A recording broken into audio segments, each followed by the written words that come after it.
before we start, I'm going to give you the official Marvel TikTok that I saw for this, which I think... Top 5 reasons to watch. Marvel Studios' Doctor Strange in the Multiverse of Madness. Reason 1, Wanda. Reason 2, Scarlet Witch. Reason 3, Wanda Maximoff. Reason 4, see, Scarlet Witch. Reason 5, this scene of Wanda. This is going to be fun. So, if that in a nutshell, Marvel just pitched you to see a movie called Doctor Strange in the Multiverse of Madness. Not once did they mention Doctor Strange, other than the fact of the title of the movie. Anyway, I'm going to give you a quick spoiler-free pros and cons, and then I'm going to go into spoiler territory. Pros, I like the horror element of the movie. This is probably the closest the MCU will have ever to having a horror movie. Sam Raimi-ness. There's also a con about Sam Raimi-ness, but this is the pro Sam Raimi-ness. I like some of his visuals, and he is a decent director visually. And it's kind of an interesting idea, but it's almost a ruse. Kind of be like, oh, the Spider-Man director is directing this, and he was from a different universe, so maybe he'll bring some sort of, okay, but no. Elizabeth Olsen, I wrote that as one of my pros, and Bruce Campbell just showing up is always fun. Bruce Campbell is always fun. Cons, I felt it was disposable. It felt tired, and I wrote cameos. That's in the cons. That is much more in much more to talk about in the spoiler section. Incongruent, it felt like it was written by a committee, poor writing, and new characters. Yep, they're just here now. That's it. They're here now. Okay, no explanation, and you know, it's different type of a film. I also wrote similar to Iron Man 2, Thor 2, Ant-Man 2, and Avengers 2. These two movies just seem to be here to propel us to the next one, and kind of it's like a stopgap. But for film-wise, Black Widow was kind of during the same time as Civil War. Shang-Chi, The Eternals were both new characters. So post-Endgame, this is also more than a year out. It was supposed to be a filler year, but COVID pushed everything back, so their timing is a little off. And then they had Spider-Man, which was a Sony film, which Sony reaped a lot of the awards, and Doctor Strange was in that, which is a nice segue into this one. But at the same time, it didn't seem to be as relevant. You know, they talked a lot about the multiverse, but I think it really disappointed me just because, you know, in the Spider-Man movies, there's all these different Peter Parkers, different actors playing Peter Parker. I thought it would have been cool if you go through all the different multiverses, different actors that have played different actors that have played Doctor Strange. And this is, spoilers are going to start, I'm going to start spoilers alert now, just in case. Why didn't they get like cooler cameos like Joaquin Phoenix, or actors who could have played Doctor Strange, or maybe they had Doctor Strange in live action or animation? You know, I thought that would have been something cool. They did such a big deal out of the different worlds of Spider-Man and then Doctor Strange. That's what I was talking about with incongruency, and it just seemed like their creativity was just limited to showing, even in that trailer moment when he goes to the different universes, that's probably as much as you see the other universes. There was a paint universe. What about it? There was a paint universe. The cameos really, really upset me to no end, where they just felt they had no overall impact in terms of the overall universe thing. It's a different universe's version of the Illuminati, and it features Mr. Fantastic. There's photos online that are leaked and everything, and you're like, okay. I'm sure you've seen them, and what they had, so that was the surprise, and then they had Black Bolt return from the Inhumans, the ABC show, for some reason, and you got to see his powers a bit. And then they had Captain Britain, which is reprised by Haley Atwell, so she got to do that what if story, but they got to bring it into a movie, so it's fan service. And then they also had Rambeau, the different universes Captain Marvel. She was on the committee as well, so it was a lot of fan service moments, which, were nice. And in one of those horror elements, you had Scarlet Witch basically kill them all. Spoilers, I said, right? She just disintegrates Mr. Fantastic and dispatches a Black Bolt within seconds, which I thought was funny. Like, okay, men down, let's have an elongated fight. And then they had an elongated fight with Captain Britain and Captain Marvel, and they were fighting, and in both ways she outsmarts them, and the shield goes through Captain Britain, and then you kind of see her fall. You don't see her fall apart, but you see blood on the shield, so you get like the implication. So the deaths are kind of violent, so you get that horror element, which is different, but it doesn't seem, I don't know, it doesn't seem like it really fits. It's not like I'm like, oh yeah, Marvel. It just seemed very out of place. Not that it was like, oh wow, they mean business. It was just, it is here. I don't know. And also, since it's a different universe, it's also like, well, it's a different universe, non-canon. It's a automatic safety net for everything. Well, it's like, well, that was that universe, but this is our universe. But what is our universe? And at that point, it's just endless things. Another thing I said, new characters, they're here now. America Chavez, they knew about this movie. I don't know why they didn't introduce her in one of the 4 shows I've talked about previously, or any of the other movies, in one of those very pointless end credit scenes they seem to have now. And I'm going to get more of that in a second. But it just seemed, she's here, there's only one of her, and she can cross between all the universes.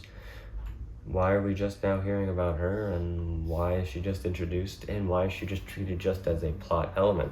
Another thing is, I had an uncontrollable burst of laughter in this movie, and it was during a very unfortunate scene, but the scene where she reveals of her powers. She's with her parents, and she has 2 moms, and this is a controversial scene in other countries. The scene just had them, it was a like, she stepped on a, a memory thing, and it projected her memories. So it was like, kind of think of a Star Trek beam thing that beamed her memories, or Batman Forever with the memories. And she saw like almost Kryptonian, if you think of that. And that her parents are there, so her moms are there, and a bee lands on her. She screams, a portal opens and sucks her parents out, and the way it was shot and the way it was acted was just so poor. And it seemed like, oh, this is her motivation, never gonna talk about it again, feel for her, feel empathy right now. And they have that Doctor Strange moment, and it seems so forced, and it seems so bad, and I was laughing uncontrollably for 2 minutes. I was there with 2 friends, uncontrollably, and my friend was still laughing with me, and it was bad. And it's just, I don't know, it was just so poor. And I've seen Sam Raimi-ness, and Sam Raimi-ness is borderline campy with bad acting sometimes goes along with Sam Raimi-ness, but it seemed very bad. If it just didn't land, it seemed like they really were trying hard, and I feel like they didn't stick a lot of what they wanted. The romance between Doctor Strange and his love interest, there's none really there. It doesn't seem like it's anything even like worth going into, but they really try to make it happen. Professor X is also in this movie, Patrick Stewart, so everyone's like, yeah, and he's in the X-Men 90s cartoon, yellow wheelchair, the rotating, which is fan service, and it's cool, and it means nothing because they don't stay in that universe. So a lot of the fan service is like, hey, we're thinking of you, but this doesn't matter at all. And it feels like this whole movie doesn't matter at all. It's almost like a side quest to just, yep, and everything goes back to normal because we don't want to shake things up because this is a filler movie, and everything about it feels filler. Scarlet Witch, like, she had a arc in WandaVision, which didn't seem, it just now seems okay. Does she grow? I don't know. And America Chavez, her character isn't a character. It wasn't badly acted on her part, other than that one scene, which is not really her fault. But that B scene, she just wasn't written well. I think there's nothing wrong, but her character just isn't written well, and she just seems like she's there. Benedict Cumberbatch just seemed like he was also there. He didn't know why he was in this movie, and it just seemed very as if. So just wrapping things up here, since sound is just not on my side today. The cameos, if that's what you're into, there's a lot of that in this movie. But in terms of longevity, even the end credit scene, which is, I'll give you a spoiler, he has a third eye now. He's just walking, Charlize Theron just shows up, they look at each other, and then they go on the mission, and you're like, okay, I'm just gonna accept this now, no explanation. There doesn't seem to be like as much character introducing anymore. They're just there and you have to deal with it. And it's now just, there's a story, but I don't know, it's just a bunch of stuff happens. I don't know if there's a story here. It's stuff happens because it needs to, until the next time we need our heroes or we need characters and we don't know what to do with them, you know, so I don't know. But I thought this was disappointing, and I feel this is going to be a trend moving forward for the Marvel movies, because they already did the whole big climax with Endgame, and they're going to try to redo it again. And I don't know if they could, I don't know if they're going to have the lightning twice. It just depends. But we're spoiled for content, honestly. There's so much Marvel stuff. It's just like so many hands are in the pot and so many people are making it. There's bound to be inconsistencies and incongruencies. And at the bottom, at the end of the day, who's to say what can and can't happen in their universe? Is there like guidelines? It's very confusing, and I just think you've seen actors and directors kind of just take them for, you know, a paycheck or some interest in terms of boosting careers, but so many of them just seem to like, I don't know, it's like, I don't know if they just go up, show up, do what they gotta do. But a lot of the, watching this movie, it's just like,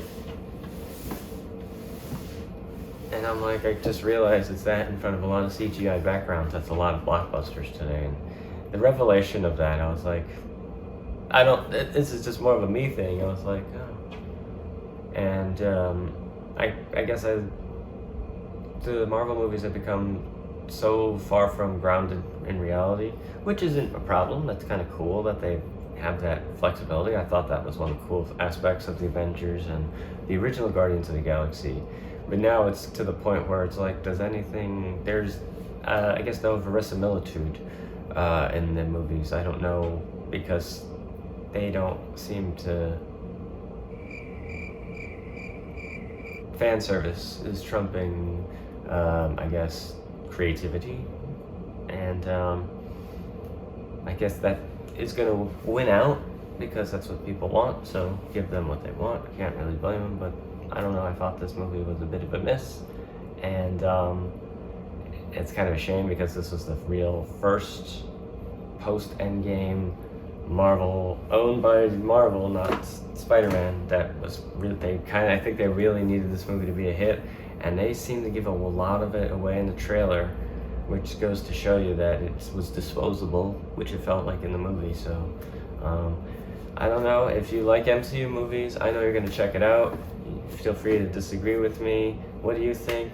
Comment below, like, share, subscribe, please. We have more content, but this wasn't my bag. I'm so sorry, but sure, I lost 10 subscribers just saying, oh no, it's an MCU movie I don't like.